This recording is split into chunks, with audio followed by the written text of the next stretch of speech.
Praise the Lord. உங்கள் ஒவ்வொருவரையும் இயேசு கிறிஸ்துவின் நாமத்திலே நான் வாழ்த்துகிறேன். இப்பொழுதும் நாம் ஏசாயா 54 அதிகாரம் 7 வசனம் 8 வசனத்தை நான் வாசிக்கிறேன். Isaiah chapter 54 verses 7 and 8. இமைப்பொழுது உன்னை கைவிட்டேன், ஆனாலும் உருக்கமான இரக்கங்களால் உன்னை சேர்த்துக் கொள்வேன். அற்ப காலம் உண்ட கோபத்தினால் என் முகத்தை இமைப்பொழுது உனக்கு மறைத்தேன், ஆனாலும் நித்திய கிருபையுடன் உனக்கு இறங்குவேன் என்று கர்த்தராகிய உன் மீட்பர் சொல்லுகிறார். அல்லேலூயா. இங்கே பார்க்கிறோம், 2 வசனத்திலும் இமைப்பொழுதுன்னு சொல்லுது. அந்த ஒரு ஃப்ராக்ஷன் ஆஃப் செகண்ட், அந்த நேரத்தில் ஃபஸ்ட்டு என்ன சொல்கிறாரு? 7ஆம் வசனத்தில் கைவிட்டேன், இமைப்பொழுது உன்னை கைவிட்டேன் என்று சொல்கிறார். அடுத்த வசனத்தில் பார்க்கிறோம், இமைப்பொழுது நான் உன்னை மறைத்தேன், என் முகத்தை உனக்கு மறைத்தேன் என்று சொல்லுகிறதை பார்க்கிறோம். ஆனால் ஃபஸ்ட்டு 7ஆம் வசனத்தில் என்ன சொல்கிறாருன்னா, உருக்கமான இரக்கங்களால் உன்னை சேர்த்துக்கொள்வேன். அது அடுத்தது 8ஆம் வசனத்தில் என்ன சொல்கிறார்? நித்திய கிருபையுடன் உனக்கு இறங்குவேன் என்று சொல்கிறார். அப்போது இதில் என்னெல்லாம் அந்த வேர்ட்ஸ் போட்டிருக்குன்னா, இமைப்பொழுது உன்னை கைவிட்டேங்கிறாரு, என் முகத்தை மறைத்து கொண்டேன்றாரு, இரக்கங்களால் உன்னை சேர்த்து கொள்வேன், கிருபையினால் உனக்கு இறங்குவேன் என்று சொல்கிறார். பிரியமானவர்களே, இது நமக்கு ஒரு நல்ல ஒரு வாக்குத்தத்தமான வசனம். இந்த காலை வேளையிலே நாம் எந்த சூழ்நிலையில் இருந்தாலும், அந்த சூழ்நிலைக்கு எது காரணமாக இருந்தாலும் பரவாயில்ல. இங்கே கோபத்தினால, என் கோபத்தினாலன்னு சொல்கிறாரு 8ஆம் வசனத்தில். அப்போ கோபம்னா கீழ்ப்படியாதது தான் காரணம். நம்ம கீழ்ப்படியலைன்னா ஆண்டவருக்கு கோபம் வரும். ஆனால் எல்லாம் நம்முடைய சூழ்நிலைக்கும் காரணம் நம்முடைய கீழ்ப்படியாமன்னு எடுத்துக்கூடாது. இந்த வசனத்தை பார்த்துட்டு, ஐயோ நான் அதை பண்ணிட்டதுனால ஆண்டவர் எனக்கு இந்த மாதிரி நடக்குதா, இல்லை நான் அந்த தப்பு பண்ணிட்டதுனால எனக்கு இது நடக்காமல் போச்சு, அப்படி நீங்கள் எல்லாவற்றையும் நீங்கள் இது பண்ணக்கூடாது, லிங்க் பண்ணக்கூடாது. நாம் கீழ்ப்படியாமல் போனாலும், கீழ்ப்படிந்தாலும் கூட சில சமயங்களிலே உலக பிரகாரமான பிரச்சனைகள் நம்மை சந்திக்கும். ஆனால் இந்த 2 வசனத்திலையும் 2 காரியத்தை பார்க்கிறோம்.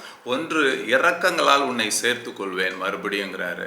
அடுத்தது, என்னுடைய கிருபையினால், நித்திய கிருபையினாலே உனக்கு இரக்கம் செய்வேன் என்று சொல்லுகிறார். பிரியமானவர்களே, இது எப்படி ஒரு மனுஷனுடைய வாழ்க்கையில் நடந்தது என்பதை நாம் சிந்தித்து ஜெபிக்க போகிறோம்.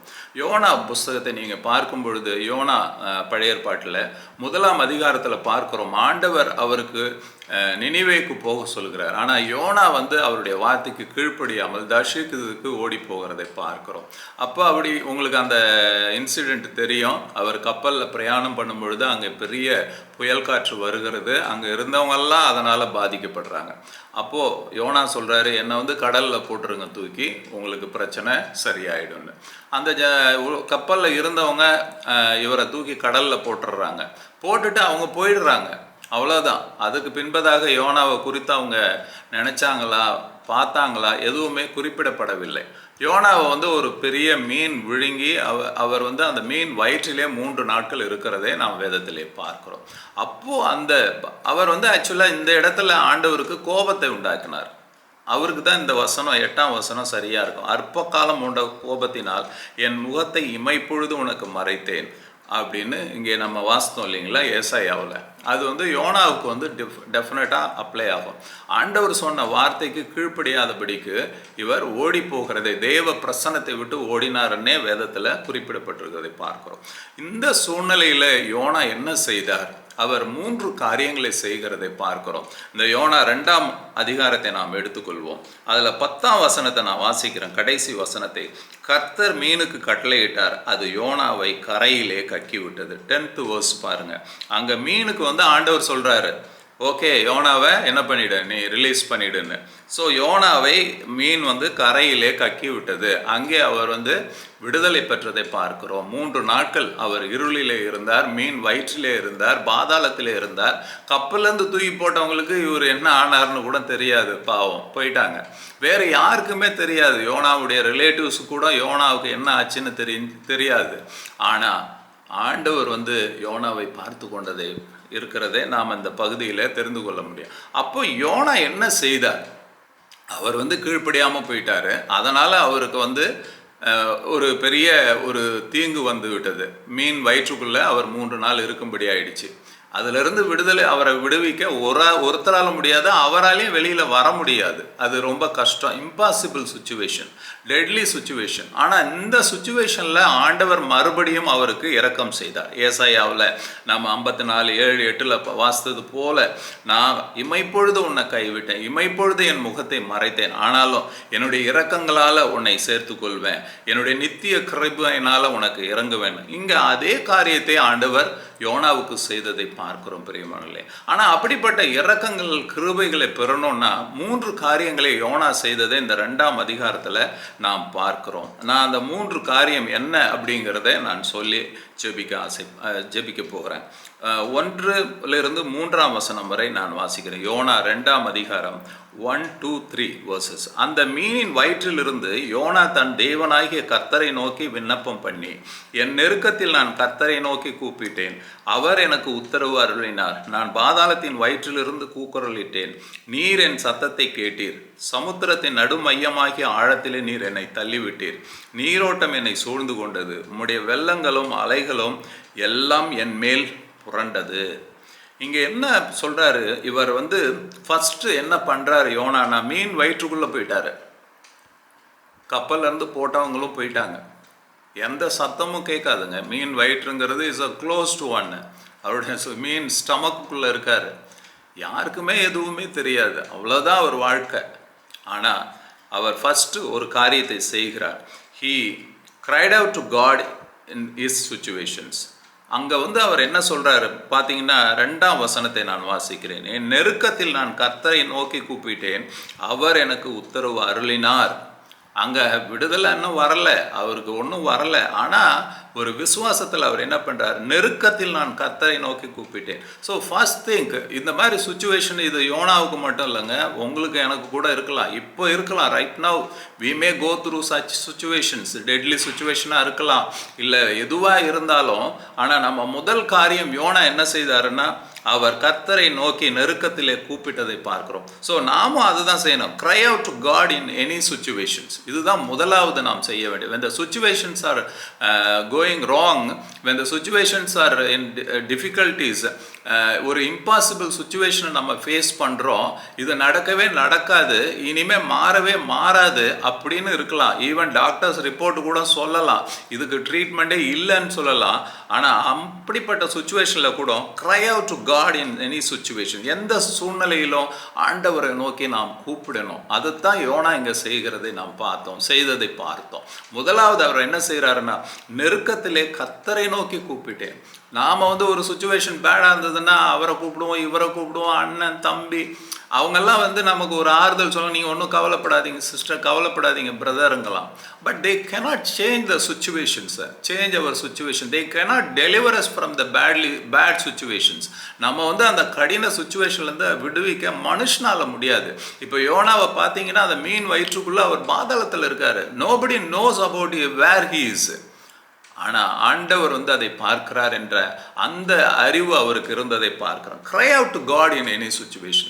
நாமும் கூட இதை முதலாவது நாம் கற்றுக்கொள்ளணும். நமக்கு ஏதாகிலும் ஒரு டிஃபிகல்ட் சுச்சுவேஷன்ஸ் வருது, நமக்கு ஒரு சின்ன கஷ்டமாக இருந்தாலும் பெரிய கஷ்டமாக இருந்தாலும் எதுவாக இருந்தாலும், first we should do one thing, cry out to God in any situations. அவரை நோக்கி தான் நம்ம கதறணும். ஆண்டவரே எனக்கு உதவி செய்யுங்க, ஆண்டவரே எனக்கு உதவி செய்யுங்க. பர்திமை சொல்றாரு, தாவீதின் குமாரனே எனக்கு இறங்கும்னு சொல்றதை பார்க்கிறோம். பிரியமானவர்கள், இந்த காலை வேளையில் நீங்களும் நானும் முதலாவது கற்றுக்கொள்ள வேண்டியது cry out to God in any situations. ரெண்டாவதாக யோனா என்ன செய்தார்?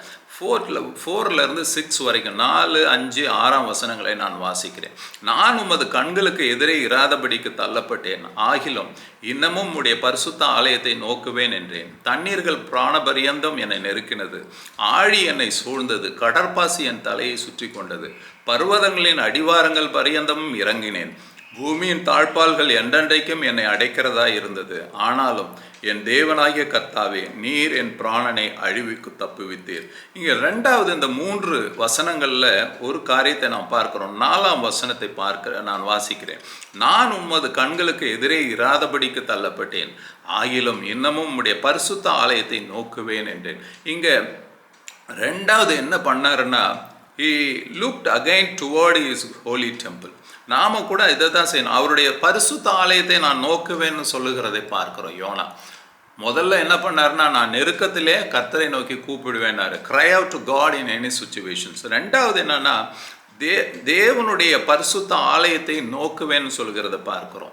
look again toward his holy temple. holy templeனா என்ன? தேவனுடைய ஆலயத்திலே தேவனுடைய பிரசன்னம் இருக்கும், அவரை நோக்கி பார்க்கணும். நாம் சும்மா அவரை பார்க்கலாம், இவரை பார்க்கலாம், மினிஸ்டரை பார்க்கலாமா, எம்எல்ஏவை பார்க்கலாமா, கவுன்சிலரை பார்க்கலாமா, போலீஸை பார்க்கலாமா. ஒரு பிரச்சனை வருது, உடனே நமக்கு என்ன தோணும்? எனக்கு எஸ்பியை தெரியும், டிஎஸ்பியை தெரியும்.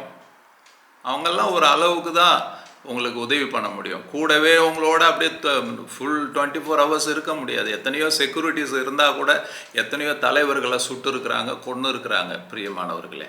ஆனால் look again toward is holy temple. தேவனுடைய பிரசன்னத்துக்கு நம்ம போயிடணும். அதை தான் நம்ம நோக்கி பார்க்கணும். இங்கே அதை தான் அவர் செய்தார் யோனா. ரெண்டாவது என்ன சொல்கிறாருன்னா, நான் இன்னமும் உம்முடைய பரிசுத்த ஆலயத்தை நோக்குவேன், உம்முடைய பிரசன்னத்தை நோக்குவேன் அப்படிங்கிறார். ஸோ ரெண்டாவதாக நம்ம என்ன செய்யணும்னா, சுச்சுவேஷன்ஸ் வந்து பேடாக இருக்கும் பொழுது நம்மளால் சால்வ் பண்ண முடியாது, இல்லை டிஃபிகல்ட்டிஸில் இருக்கிறோம், வியாதியில் இருக்கிறோம், கடன் பிரச்சனையில் இருக்கிறவங்கக்குள்ள look again toward is holy temple. நம்ம தப்பு பண்ணிட்டு கூட இருக்கலாம், அதனால் நமக்கு ஒரு கில்ட்டி கான்சியஸ், ஆண்டவர்கிட்ட போகிறது எப்படின்னு நம்ம இன்றைக்கு காலையில் யோசிச்சுட்டு இருக்கலாம். தப்பு பண்ணாமல் கூட நம்ம இன்றைக்கு ஏதாகிலும் ஒரு சூழ்நிலையில் மாட்டிக்கொண்டு இருக்கலாம். One thing you do, look again toward is holy temple. அவருடைய பிரசன்னத்துக்குள்ளே போயிடுங்க, அவருடைய ஆலயத்துக்கு போயிடுங்க, அவருடைய பிரசன்னத்தை நாடுங்க. ஆண்டவரே, I need your, I seek your face Lord, I seek your kingdom Lord. அவருடைய முகத்தை நோக்கி பார்த்தவர்கள் பிரகாசம் அடைந்ததை வேதத்தில் பார்க்கிறோம். யாருமே வெட்கப்படுவதில்லைங்க. தேவனை தேடணும் நம்ம. Look again toward is holy temple. மூன்றாவதாக யோனா என்ன செய்தார் என்பதை 7ஆம் வசனம், 8ஆம் வசனம், 9ஆம் வசனத்தை நான் வாசிக்கிறேன். verses 7, 8, 9. 7ஆம் வசனம். என் ஆத்துமா என்னில் தொய்ந்து போகையில் கர்த்தரை நினைத்தேன். அப்பொழுது என் விண்ணப்பம் உமது பரிசுத்த ஆலயத்திலே உம்மிடத்தில் வந்து சேர்ந்தது. பொய்யான மாயையை பற்றி கொள்கிறவர்கள் தங்களுக்கு வரும் கிருபையை போக்கடிக்கிறார்கள். நானோவெனில் துதியின் சத்தத்தோடே உமக்கு பலியிடுவேன், நான் பண்ணின பொருத்தனையை செலுத்துவேன், ரட்சிப்பு கர்த்தருடையது என்றான். ஹல்லேலூயா. இதில் நீங்கள் பார்த்தீங்கன்னா 9ஆம் வசனம், நானோவெனில் துதியின் சத்தத்தோடே உமக்கு பலியிடுவேன், நான் பண்ணின பொருத்தனையை செலுத்துவேன், ரட்சிப்பு கர்த்தருடையது என்றான். Offer him a sacrifice of thanksgiving. அவருக்கு நன்றி பலி செலுத்துறது, இது நினச்சி கூட பார்க்க முடியாதுங்க. மீன் வயிற்றில் இருக்காரு, யூஸ்வலாக நமக்கு காரியங்கள் நடக்கலை. இப்போது யோனா வந்து ஆண்டவர் பேச்சை கேட்காம போயிட்டாரு, கப்பல் தூக்கி போட்டாங்க. மீன் வயிற்றுக்குள்ளே போனால் கோபந்தான் வரும். ஆண்டவர் என்னை சும்மா இருந்தவனை நினிவேக்கு போக சொல்லி அவர் சொல்லலைன்னா நான் பாட்டுக்கு ஊரில் அமைதியாக இருந்திருப்பேன். என்னை நினிவேக்கு போக சொன்னதுனால தானே நான் இப்படி வந்துட்டேன், அவரால் தானே இவ்வளவும் நடக்குது. இதெல்லாம் நம்ம நினைப்போம் தெரியுங்களா? இந்த சர்ச்சுக்கு வந்ததுனால தான் எனக்கு பிரச்சனை வந்துருச்சு, இந்த ஊழியத்தை செய்ய போனதுனால தான் பிரச்சனை வந்துருச்சு, இந்த பாஸ்டர் எனக்கு இதை செய்ய சொல்லலைன்னா நான் இந்த சிக்கல்லே மாட்டியிருக்க மாட்டேன், நான் அந்த சபையிலே இருந்திருந்தேன்னா நல்லா இருந்திருப்பேன், இல்லை நான் இயேசுவை ஏற்றுக்கொள்ளாததுக்கு முன்னாடி நல்லா இருந்திருப்பேன்.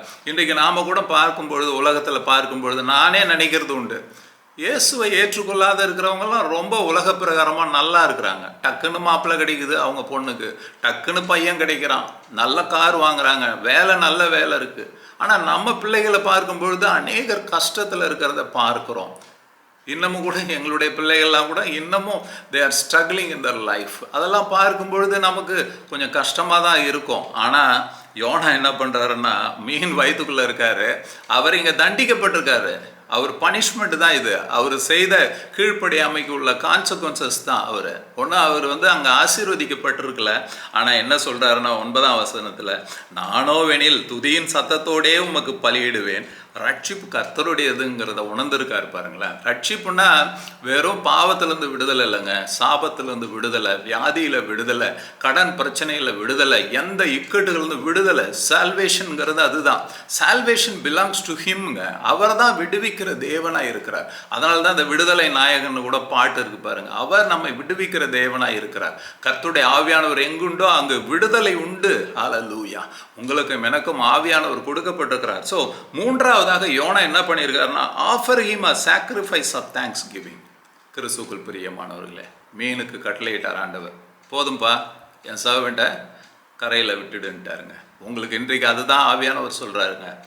நீங்கள் எந்த பிரச்சனை இல்லை, இதை விட பெரிய பிரச்சனை இருக்குமா உங்களுக்கு? யோசித்து பாருங்கள். உங்கள் பிரச்சனை என் பிரச்சனை எல்லாம் இதை விட பெரியஸாக இருக்கும்னு நினைக்கிறீங்களா? அவர் மீன் வயிற்றுல இருக்காருங்க, யாருக்குமே தெரியாது அவர் உள்ளே இருக்கிறது. ஆண்டவர் மட்டும் ஒன்றும் அவருக்கு பதில் கொடுக்கலன்னா அவர் செத்துருப்பாருங்க, அங்கேயே செத்துருப்பார். ஒருத்தருக்குமே தெரியாது யோனாவுக்கு என்ன நடந்ததுன்னே தெரியாமல் போயிருக்கும். இந்த இன்சிடெண்ட் கூட நமக்கு பைபிளில் ரெக்கார்ட் ஆகிருக்காது. ஆனால் அப்படி இல்லைங்க. உங்களையும் என்னையும் காக்கிற தேவன் உறங்குகிறதும் இல்லை, தூங்குகிறதும் இல்லைங்க. நீங்கள் வீணாக கவலைப்படாதீங்க. சிஸ்டர் கவலைப்படாமல் இருங்க, பிரதர் கவலைப்படாமல் இருங்க. எனக்கெல்லாம் கவலை இல்லைன்னு நினைக்கிறீங்களா? அவர் டாக்டரு, 2 பசங்களும் வெளிநாட்டில் இருக்காங்க, கல்யாணம் ஆகிடுச்சு, எல்லாம் செட்டில்டு கிடையாது. ஒரு செட்டில்டும் கிடையாது. Everyday we are also having problems, we are facing so many issues, we are having worries. But still யோனாவுக்கிட்ட இருந்து நம்ம இந்த 3 காரியங்களை கற்றுக்கொள்ளணும்னு ஆண்டவர் விரும்புகிறாருங்க. முதலாவது, உங்கள் சுச்சுவேஷன்ஸ் எதுவாக இருந்தாலும் cry out to God, cry out to God. ஆண்டவர் இடத்துல சொல்லுங்க பிரியமானவர்களே, ஆண்டவர் இடத்துல சொல்லுங்க, அவர்கிட்ட போய் அழுவுங்க, புரளுங்க, ஆண்டவர் உங்களை பார்ப்பார். 2வதாக, look again toward his holy temple. அவரை திரும்பி பாருங்க, அவருடைய ஆலயத்துக்கு போங்க. நான் இனிமேல் சர்ச்சுக்கு வரமாட்டேன், இந்த சர்ச்சுக்கு வந்து எனக்கு எந்த பிரயோஜனமும் இல்லை. இல்லை, டோன்ட் சே லைக் தட். நீங்கள் எங்கே போனாலும் உங்கள் பிரச்சனையை மாற்ற முடியாதுங்க, யாராலையும் மாற்ற முடியாது. Only Jesus can change your problems. So look again toward his holy temple. 3வது, offer him a sacrifice of thanksgiving. அவர் மீன் வயிற்றுக்குள்ளே இருக்கக்குள்ளேயே துதி பலி செலுத்துறாரு. அங்கே சொல்கிறாரு, நான் துதியின் சத்தத்தோடே உமக்கு பலியிடுவேன்கிறாரு. நன்றி பலி செலுத்துறது. பிரியமானவர்கள், உங்கள் சுச்சுவேஷன் மாறாமல் இருக்கு இல்லையா? இப்போ this is the right time to praise him, this is the right time to worship him. இப்போ தான் துதி செலுத்தணுங்க. எனக்கு அது நடக்கட்டும், நான் அப்புறம் துதிக்கிறேன், எனக்கு இது நடந்தால் நான் காணிக்கை செலுத்துகிறேன். இல்லை, நீங்கள் காணிக்கையை செலுத்துங்க ஃபஸ்ட்டு. ஆண்டவர் உங்களை ஆசீர்வதிப்பார், உங்களை விடுவிப்பார். பிரியமானவர்களே, யோனா கீழ்ப்படியாமையினாலே அவர் கஷ்டங்களை சந்தித்தாலும், இருளின் பாதையிலே போனாலும் ஆண்டவர் அவருக்கு இரக்கம் செய்தார். ஏசாயாவிலே நான் வாசித்தது போல, இமைப்பொழுது உன்னை கைவிட்டேன், ஆனாலும் உருக்கமான இரக்கங்களால் உன்னை சேர்த்துக்கொள்வேன். அற்ப காலம் உண்ட கோபத்தினால் என் முகத்தை இமைப்பொழுது உனக்கு மறைத்தேன், ஆனாலும் நித்திய கிருபையுடன் உனக்கு இறங்குவேன். ஆண்டவர் சொல்கிறாருங்க. இதை நான் ஏதோ அசோகண்ணன் சொன்னாருன்னு நினைக்காதீங்க பிரியமானவர்களே.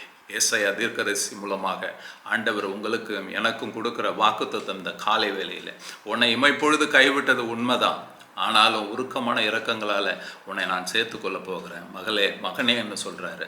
எனக்கு கொஞ்சம் கோபம் இருந்தது உன் வாழ்க்கையை குறித்து, உன்னுடைய செயலை குறித்து எனக்கு கொஞ்சம் கோபம் இருந்தது உண்மைதான், ஆனாலும் இதோ நித்திய கிருபையுடன் உனக்கு இரக்கம் செய்ய போகிறேன்னு. யோனாவை விடுவித்த தேவன் உங்களையும் என்னையும் விடுவிக்க வல்லவராக இருக்கிறார். அவருடைய கரத்திலே ஒப்பு கொடுத்து நாம் செபிப்போம். ஹல்லேலூயா. அன்புள்ள ஆண்டவரே, இந்த அருமையான காலை வேலைக்காய் நன்றி செலுத்துகிறோம் அப்பா. யோனாவை இருளின் பாதாளத்திலிருந்து விடுவித்த தேவன் ஆண்டவரே, உம்முடைய பிள்ளைகளையும் நீர் விடுவிக்க வல்லவராக இருக்கிறீர். Cry out to God in any situations. Look again toward his holy temple. Offer him a sacrifice of thanksgiving. இந்த 3 காரியங்களையும் செய்ய உம்முடைய பிள்ளைகளுக்கு கற்றுத்தாங்க. துதி கன மகிமை யாவும் உமக்கே செலுத்துகிறோம். இயேசு கிறிஸ்துவின் நாமத்திலே ஜெபிக்கிறோம் பிதாவே. ஆமென், ஆமென்.